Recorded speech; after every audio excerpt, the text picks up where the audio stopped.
Ahora sí. Perfecto, gracias, muy gentil.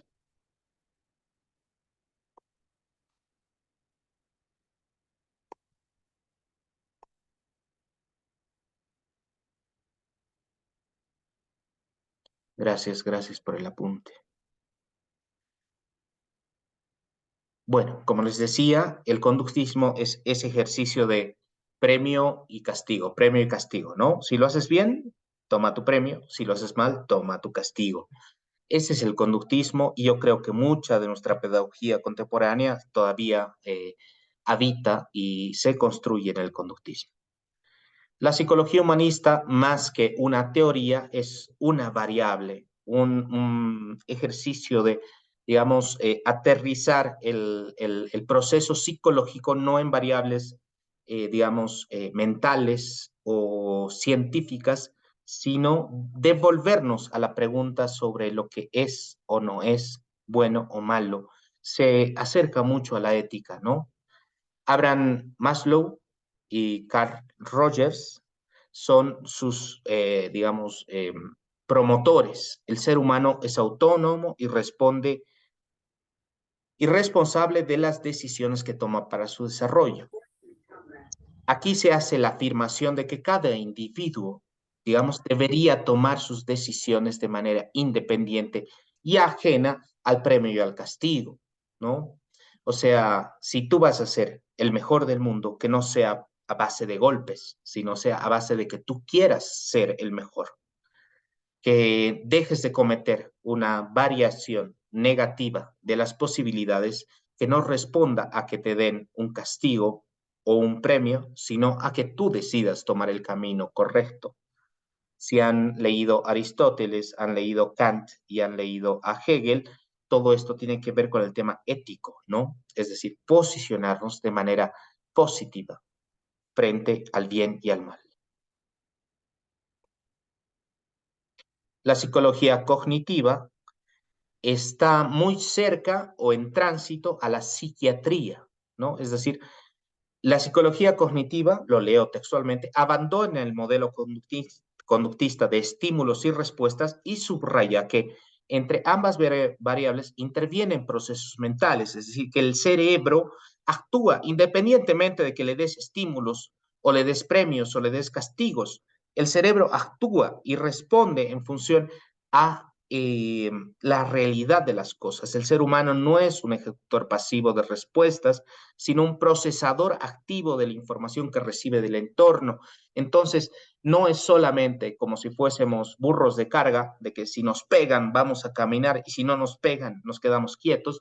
No, el ser humano razona, piensa, toma decisiones y de ahí es que se construye el proceso de lo que llamamos psicología cognitiva. La psicología como ciencia, ya lo explicamos al principio, es muy reciente. No tiene ni siquiera un siglo. La psicología como ciencia está apenas naciendo. Entonces, a ver, volvamos al tema de nuestro módulo. Entonces, ¿de dónde viene la psicología indígena? Lo que pasa, y aquí yo me permito hacer un corte del contenido que voy a compartir, para que nosotros nos preguntemos, ¿dónde nace la psicología indígena? Nace pues de la misma pregunta de la que nació la psicología occidental. ¿Hay mente y cuerpo? ¿Cómo tomamos las decisiones? Y ahí nos volcamos a la pregunta. Entonces, si ellos pensaban esto, ¿qué pensábamos nosotros? Y se los dejo a ustedes como pregunta para que debatan, intercambien y dialoguen. Hablen de esto que nosotros estamos hablando en este momento. ¿Cómo nació la psicología indígena? Tiene pasado, tiene presente, tiene teorías, tiene métodos, como lo estamos viendo aquí. Los métodos principales de la psicología contemporánea, el hipotético deductivo. Planteo una hipótesis y saco una deducción, ¿no? A determinado comportamiento yo le voy a formular una hipótesis. Ese comportamiento viene de esto. Lo compruebo a partir del método científico y lo valido, ¿no? Entonces, él se comporta así porque valide a través del método científico que ese comportamiento viene de la raíz de esta experiencia primaria. El método descriptivo, a diferencia del hipotético deductivo, el descriptivo no hace soluciones mágicas, digamos, soluciones matemáticas casi, ¿no? Si pasa esto, va a pasar esto otro, no. El descriptivo solo se encarga de hacer una narración de los procesos de toma de decisiones de los individuos que concurren en ciertas similitudes. Tú de tanto describir puedes sacar una secuencia, un patrón, pero no vas a decir, este es el patrón definitivo. Solo dirás, es parte de un patrón, pero puede variar, puede ser diferente. El correlacional, este es muy parecido al anterior, pero se hacen correlaciones. Si nos vamos al segundo párrafo, una correlación es negativa cuando la relación es inversa. Vamos al primero. Una correlación es positiva, indica una relación directa, es decir, a tal realidad sucede tal cosa. A tal otra, digamos, construcción de interrelaciones humanas sucede otra cosa que puede ser negativa o positiva. Entonces, vámonos al párrafo final. Cuando una variable correlaciona con otra, no significa que sea una causa de otra, a diferencia del método hipotético deductivo. Estamos hablando que la correlación es la más apta para describir un fenómeno, se adecua. La correlación tiene que ver mucho con la cultura, con el contexto donde vive la gente, ¿sí? Se individualiza al fenómeno y se lo pone en contexto cultural. Aquí, en cambio, se trata de construir fenómenos generales. Aquí construimos fenómenos particulares que dependen de condiciones de lugar, de individuos y de circunstancias. El experimental es el de toda la vida. Si alguien ha hecho investigación experimental, sabe que es probar cosas, ¿no? Si mezclo esto con esto, ¿qué va a pasar? Si junto café con leche, ¿qué va a salir? Ah, salió café con leche y está rico. Pero si junto café con vinagre, obviamente no va a salir una cosa buena. Va a ser muy desagradable de sabor y nunca la vamos a volver a repetir. Lo mismo pasa en la psicología experimental. El método experimental prueba, intenta validar a partir de la prueba y el error sus hipótesis. Entonces, metodológicamente hay muy variado, digamos, escenario de posibilidades: hipotético deductivo, descriptivo, correlacional, experimental. Aquí se resume el objetivo del descriptivo: observar y registrar. El correlacional: establecer relaciones. El experimental: causa y efecto. Causa y efecto. ¿Qué pasa si combino estas cosas? Causa y efecto. Están los ejemplos y cómo se realiza. No vamos a profundizar en esto. A partir de ahora, queridos compañeros, es dibujo libre de ustedes. Por favor, me gustaría escucharlos. Yo no voy a intervenir, los voy a escuchar. En este momento quiero que interactúen, se pregunten, se respondan y enciendan las cámaras cuando vayan a hablar. A partir de ahora yo termino mi exposición. Les agradezco muchísimo que hayan prestado atención perdón, voy a cerrar esto, perfecto, a esta exposición mía, que viene precedida por la exposición anterior. Y bueno, pues adelante, compañeros. El espacio es todo suyo hasta que se cierre la sesión.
Licenciado, buenas noches.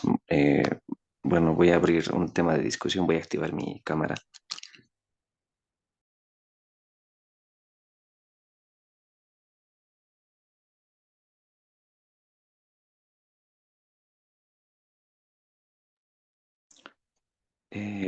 Buenas noches, licenciado. Bueno, compañeros, bastante interesante todo lo que se nos ha mencionado en la clase, ¿no? Bueno, la verdad es que la explicación ha estado bastante puntual. De repente, lo que me interesa, me he estado preguntando al momento de hacer el trabajo que tenemos para mañana, ¿no? Es la situación de tanto las similitudes como las diferencias que hay entre la psicología, bueno, tanto occidental como la psicología de los pueblos indígenas, ¿no? El día de hoy hemos llevado acerca de em, lo más significativo, ¿no? Haciendo un resumen de todo lo que ha sido el conductismo, de repente el psicoanálisis y demás, ¿no? Y me parece interesante tocar el punto, ¿no? De las diferencias, ¿no? Como por ejemplo los fundamentos teóricos, conceptuales, ¿no? De ambos enfoques en todo caso, ¿no? Tanto de la psicología occidental como de la psicología indígena, ¿no? Porque, bueno, yo comprendí que la psicología occidental se basa en gran medida en modelos y teorías psicológicas, ¿no? Desarrollados principalmente en el viejo mundo, ¿no? En Europa, en América del Norte, de repente, y así como nos ha explicado, ¿no? El licenciado del psicoanálisis, el conductismo, la psicología cognitiva y todo eso, ¿no?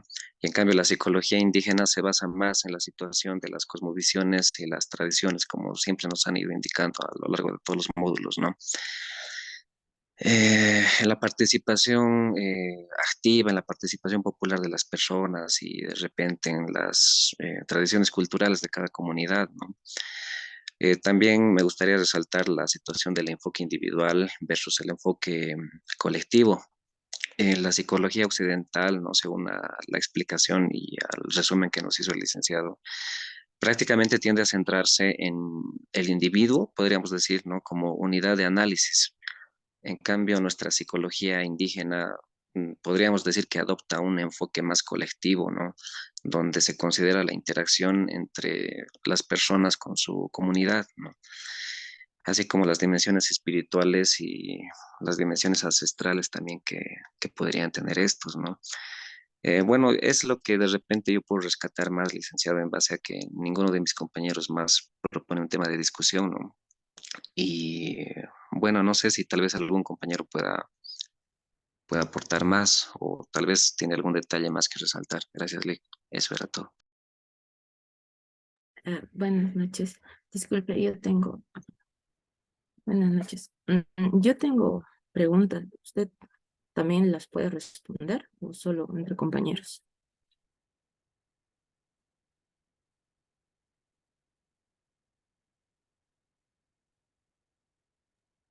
Gracias por la intervención, Valeria. Esta fase, este momento, es un diálogo entre ustedes. Después podemos compartir o hacer interrogaciones individuales al docente. Lo ha vuelto a apagar su micrófono. ¿Qué dijo lo último? Que esta fase es entre ustedes, diálogo entre iguales, entre congéneres. Si usted tiene preguntas específicas de orden teórico, las podemos absolver ahora. Ahora vamos a intercambiar criterios entre nosotros. Lo ha vuelto a apagar.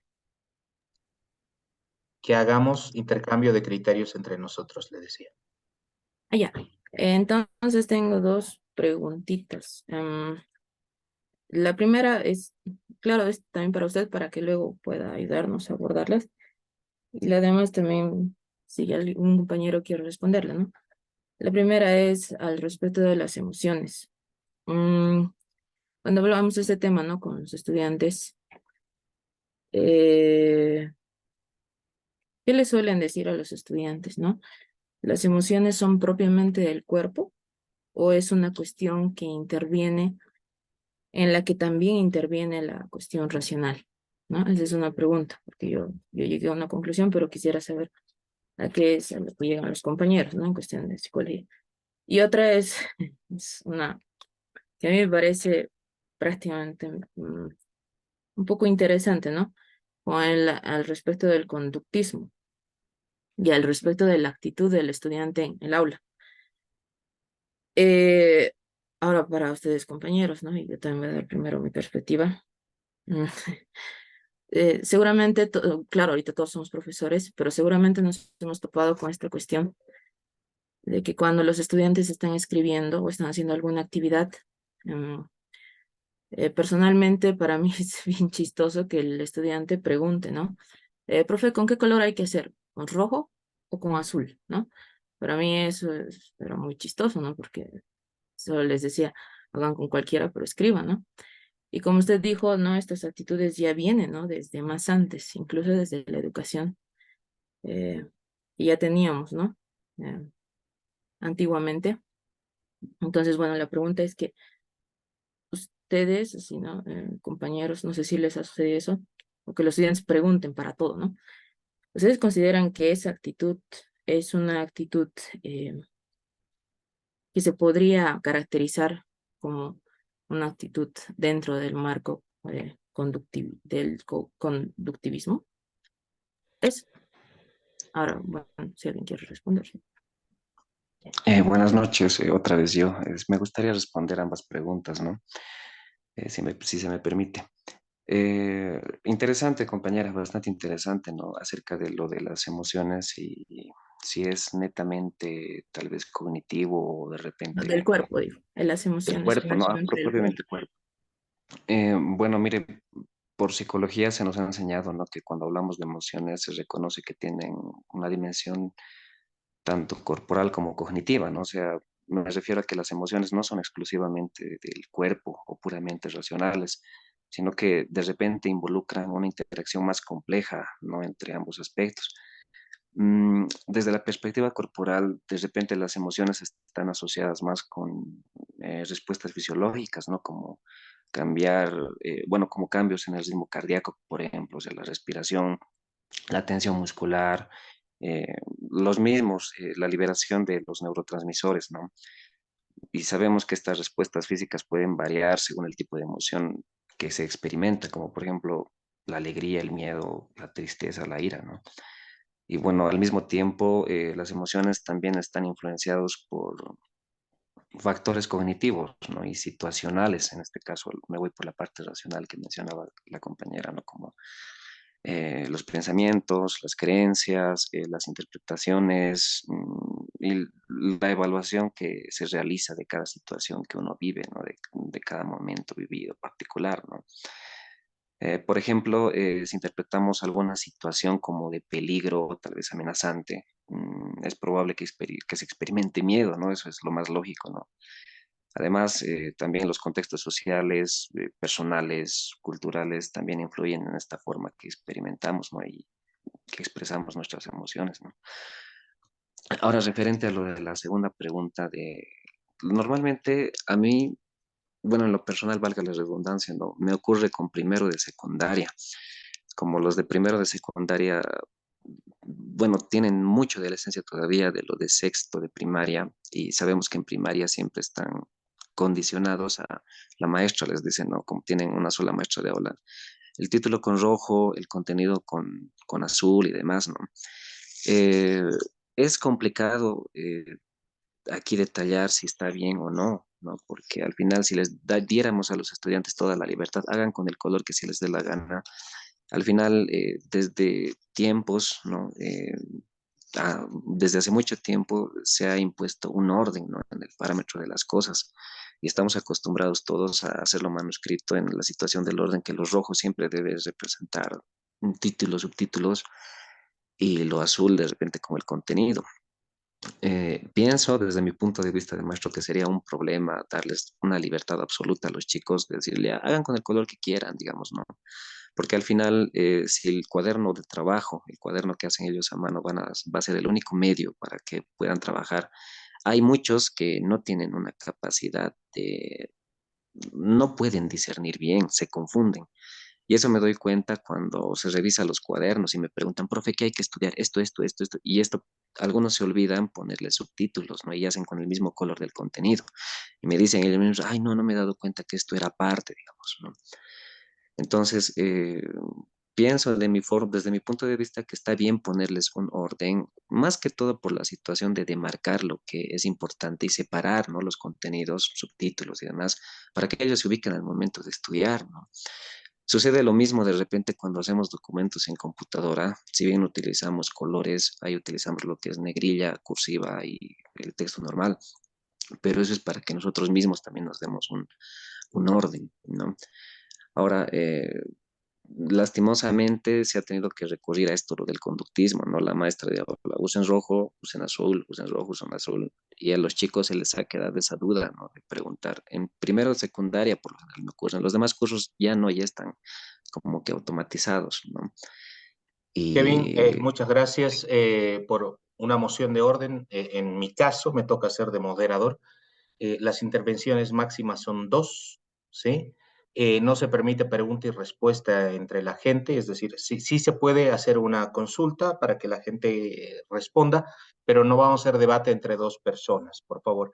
Cada quien utilice su tiempo de manera ecuánime para que el resto pueda hablar y pueda interactuar. Es importante, por favor, que le demos cabida a los demás. Adelante. gracias, Lige. Entonces eso era todo.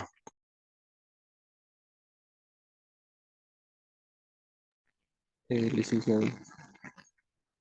Adelante, creo que tenemos en orden, no sé si Waldo o Jimena, quien levantó la mano primero. Jimena. Jimena primero, Waldo después, adelante.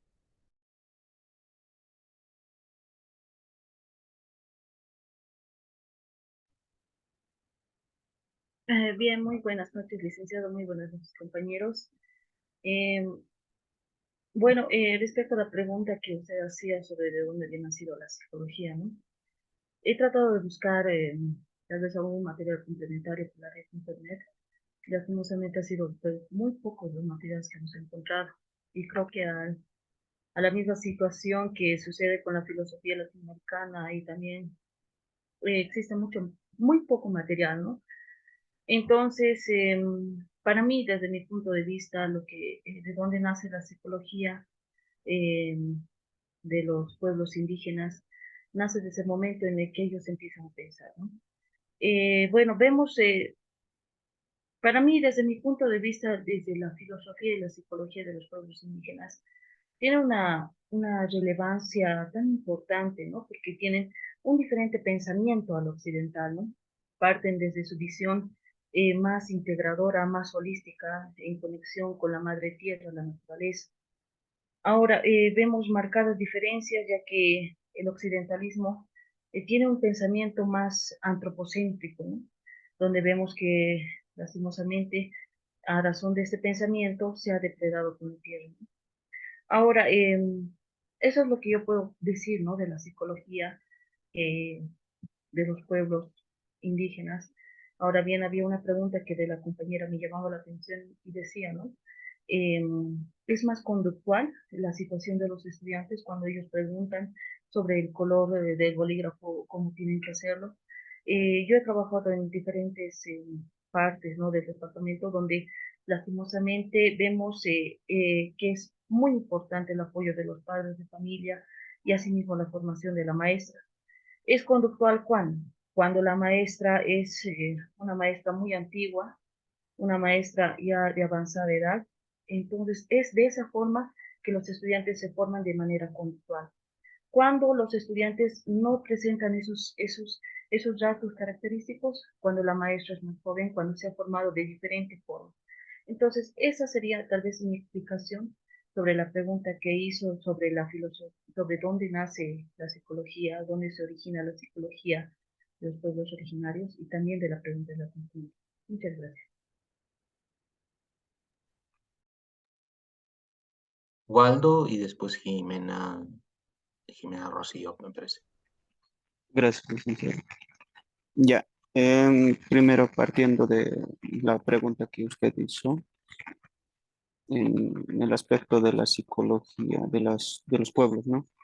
Considero que esta psicología se ha originado más que todo por responder o para responder la necesidad, bueno, mm, la salud mental de los pueblos indígenas, de acuerdo a su cultura, tradición y el entorno.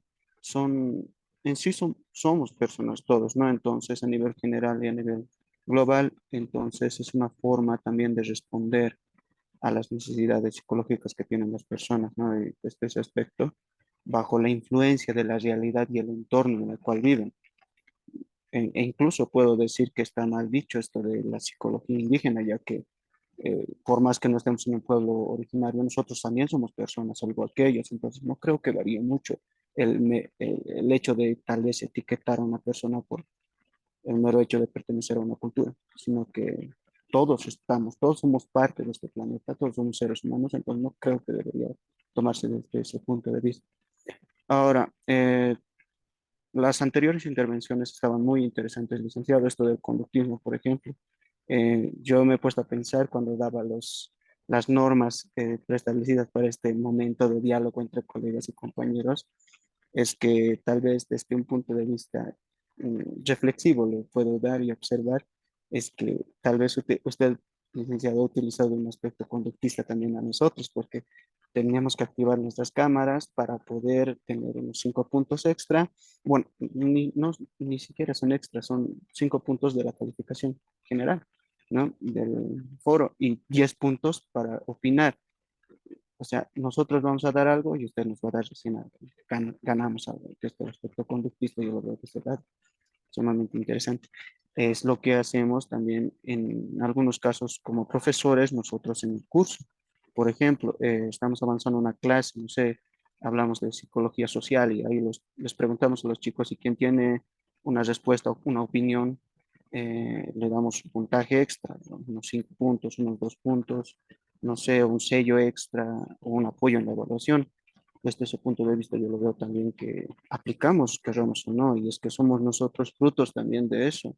Como decía el licenciado, la mayoría de aquí somos, no sé, de 1990 y tantos, 80 y tantos, eh,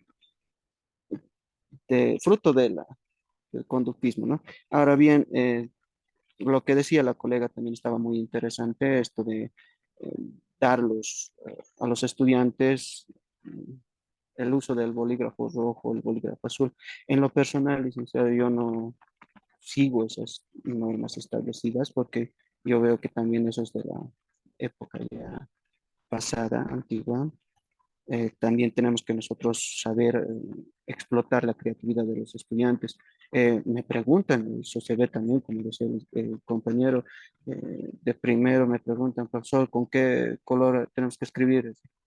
Y yo al principio siempre del año yo los pedí en los materiales. No necesariamente traigan bolígrafo rojo o azul, sino que ustedes escojan el color que ustedes gusten. Y sí, pues se puede generar un poco tal vez de desorden, pero en ese desorden, licenciado, los estudiantes encuentran su orden, encuentran su libertad. Y desde el aspecto psicológico incluso podemos identificar, ¿no? Que los estudiantes se sienten más libres. No se enfocan simplemente en que tengo que ser con rojo, con azul, sino que se liberan. Y es lo que veo, y es lo que veo en mis estudiantes, que son más libres y claro, ellos encuentran el orden en ese sentido, ellos utilizan otros colores ya para poner el título, otros colores para poner el concepto y así prácticamente explotamos la creatividad de todos ellos, ¿no? Entonces, eso sería mi opinión en cuanto a lo que se había hablado y Gracias, Ubaldo. Le damos paso a Jimena Rosé. Licenciado, buenas noches, compañeros, buenas noches. Mi primera sesión, licenciado, va a disculpar la anterior sesión por cuestiones de coordinación, no se ha podido, ¿no? Interesante la pregunta que usted lanzaba y las opiniones de los compañeros, ¿no? Comenzando por la pregunta que usted decía, licenciado, respecto a la psicología andina, ¿no? Yo creo que este es un tema que últimamente se está resaltando y se está considerando más, ¿no? Porque sabemos que desde la historia, desde la colonización o la invasión de Cristóbal Colón, eh, siempre hemos sido suprimidos, ¿no? O sea, siempre hemos mantenido un nivel bajo lo que es todos los pueblos indígenas originarios y no se ha estudiado a profundidad lo que es su psicología, su forma de pensar, su forma de actuar. No se ha estudiado, pero es un tema nuevo que se está dando ya, yo creo, en Bolivia, mucha importancia. Eh, me he dado cuenta desde la filosofía y psicología, comenzando con Sterman, Joseph, es quien estudia lo que es la cultura andina.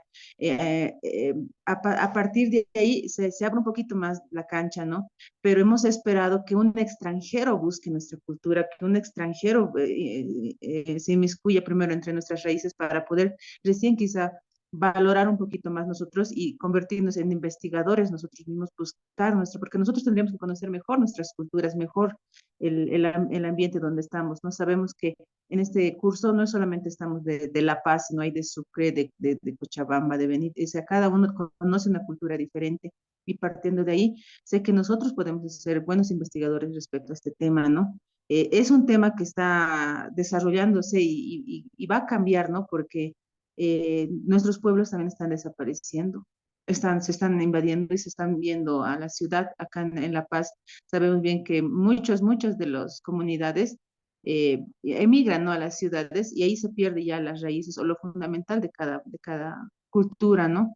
Y eso es alarmante porque incluso cuando hablamos de eso les decía, de salud, de educación, el Ministerio de Educación dice, hay que irnos a los pueblos, les ofrecemos más, ahí nos vamos alienando de cosas nuevas, ¿no? No, vamos borrando las raíces que tiene cada cultura, ¿no? Es una contradicción para mí algunas cosas que lanza el Ministerio de Educación, porque si queremos conservar una cultura, queremos tal cual como es, o sea, darle salud, darle educación, el castellano, nueva lengua, vamos borrando algunas cosas que tienen los pueblos, ¿no? A partir de ahí. Ahora, refiriéndome, licenciado, a la pregunta que decía la compañera, por ejemplo, en mi caso, licenciado, yo soy del área de filosofía, pero yo no imparto filosofía, yo por cuestiones de trabajo, yo doy clases en primaria y decían esto del bolígrafo rojo, del bolígrafo azul. Yo creo que desde hace tiempo el conductismo nos ha dejado eso, ¿no? Desde las escuelas de antes, las tradicionales, las que conocemos ahora, ¿no? Pero es rescatable algunos aspectos desde mi punto de vista, porque yo creo que el bolígrafo rojo y el bolígrafo azul, incluso el uniforme en los colegios está prohibido, decían, pero eso yo creo que tenemos que verlo como una forma de orden y de igualdad, ¿no? Porque ahí vemos que, o sea, todos tenemos que usar el uniforme, no porque sea una normativa, sino porque así nos vemos todos iguales. El bolígrafo azul y el bolígrafo rojo, yo creo, igual mantienen el orden, ¿no? Incluso esto puede llegar a que, si les digo de todo color o el color que ustedes quieran, sabemos que no, el factor económico no es igual en todos, no es igual entonces. El que tiene plata va a traer sus 36 colores, 36 bolígrafos de todo color, pero quien no tiene dinero va a traer solamente su lápiz rojo y lápiz negro. Entonces hay una desigualdad ahí, ¿no? Entre eso. Imagínense trabajar con niños, decirles eso, el que tiene dinero lo trae, el que no, no. Y ellos se sienten mal. Profe, yo no tengo. Profe, ¿qué voy a hacer? No, mi mamá no tiene plata. Y ahí genera una desigualdad entre los estudiantes. Es mejor pedirles a todos por igual, para que no exista esa diferencia, porque los niños sienten, y hablando con adolescentes es lo mismo. Cuando no hay los recursos económicos, se genera eso, ¿no? Una desigualdad. Yo creo que por eso se va normando, no precisamente tendría que ser el rojo y el negro, o el rojo y el azul, o sea, dependiendo de cada docente cómo quiere trabajar, y si tendrían que ver también el aspecto económico, ¿no? El factor social, o sea, como profesores de psicología tenemos que analizar esos aspectos también para pedir algún material, porque no estamos en igualdades, tampoco en la ciudad y en el campo son diferentes. Eso sería, Gracias, licenciado. Jimena. Muy gentil. Nos quedan 3 minutos de sesión para no, digamos, perjudicar a quienes quieren participar. Apenas se cierra la sesión, la vamos a volver a abrir para que continuemos aportando, intercambiando criterios. Seguimos con Davy y después con Melvi. Adelante, por favor. Bien, licenciado, compañeros, buenas noches. Mm, Hablando de psicología indígena originaria, licenciado, pues hay, licenciado, hay una psicología indígena y existe y aún está presente. Pues una de las fuentes, yo puedo notarlo, puedo percibirlo, que es a partir de la costumbre. La psicología indígena se parte de la costumbre, a partir de la lengua, de las costumbres, dentro del ámbito geográfico, ya tomando como antecedente lo que era el imperio, había, por ejemplo, como algo que me llamó a la compañera la atención, pues el 15 años, el tradicional de festejar 15 años, ha sido traído desde Europa acá por un verdadero monarca que quería implementar y hacer una fiesta a la realeza al estilo europeo. Lo hace a partir de eso, se queda esa costumbre de hacer los 15 años acá todas las señoritas. Pero esa misma costumbre también acá se adoptaba, esa psicología misma. O sea, es decir, yo sostengo y creo que lo comparo de que la costumbre originaria, pero la psicología originaria parte o son sus fuentes las costumbres. Las costumbres. ¿Y por qué digo esto? Hay un lenguaje escrito, hay una escritura, hay un medio de comunicación, hay cultura, hay ciencia, tiene todas las características propias que la cultura europea o la cultura occidental. Cumplimos con todas las características, pero también, como se dice, impone el más fuerte a partir del año 1479, se impone un nuevo dogmatismo, pero que aún hasta el momento prevalecen, licenciado, esas costumbres. Por ejemplo, cuando vamos a pedir la mano en algunos sectores o poblaciones del área rural, se cumplen ciertas condiciones. Llevar de comer, dar de vestir, y aún